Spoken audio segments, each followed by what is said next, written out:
జయశంకర్ భూపాలపల్లి జిల్లా పల్లిమెల మండలంలో భూకోణం వెలుగులోకి వచ్చింది.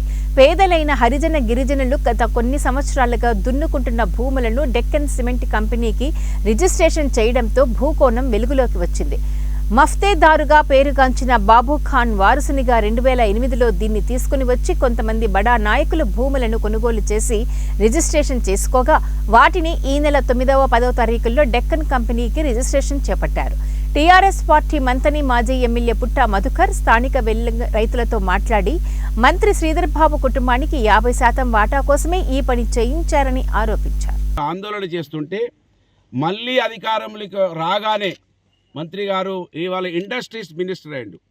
ఇండస్ట్రీస్ మినిస్టర్ అయితే ఇవాళ మినిస్టర్ అయిన పుణ్యాన మాకేమన్నా ఇండస్ట్రీస్ వస్తాయి, ఉద్యోగాలు వస్తాయని ఈ ప్రాంత ప్రజలు భావిస్తే ఈ ఎస్సీ ఎస్టీల భూములని ఆయన తమ్మునికి వాటా మాట్లాడుకొని 50% వాటా కోసం ఇవాళ దాదాపు ఇప్పటికే 200 ఎకరాల రిజిస్ట్రేషన్ అయిపోయింది.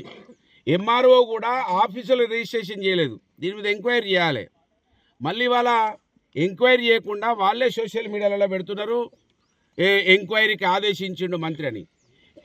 ఎంక్వైరీకి ఆదేశిస్తే ఎవరు ఆదేశిస్తే మళ్ళీ ఎంఆర్ఓనే ఎంక్వైరీ ఆయన మీద ఆయన ఎంక్వైరీ చేసుకుంటాడా? అంటే కాంగ్రెస్ పార్టీ వాళ్ళ విధానం ఏ విధంగా ఉన్నదంటే వాళ్ళే దొంగతనం చేయడం, వాళ్ళే దొంగ అని మొత్తుకోవడం ఈ ప్రాంతంలో ఆనవాయితీగా మారిపోయింది. ఎమ్మెల్యే దీనికి వత్తాసు పలకడం, ఎవరైనా దగ్గరికి వెళ్ళి మాట్లాడితే నాకేం తెలుసు, నాకేం తెలియదు, నాకేం సంబంధం అని బుకాయించడం, ఇంకా రైతులు వెళ్తే నా మాట కలెక్టర్ ఇంట్లోడని వాళ్ళ మంత్రిగా ఉండి కూడా మాట్లాడుతున్నాడంటే ఆశ్చర్యం కలుగుతూ ఉన్నది. దీని పూర్తి ఆధారాలు ఇవాళ డక్కన్ సిమెంట్ వాళ్ళు తీసుకునే ప్రాంతంలో ఉన్న వాళ్లకు రిజిస్ట్రేషన్లు అయితే రేపో మాకో వాళ్ళు విధిలేక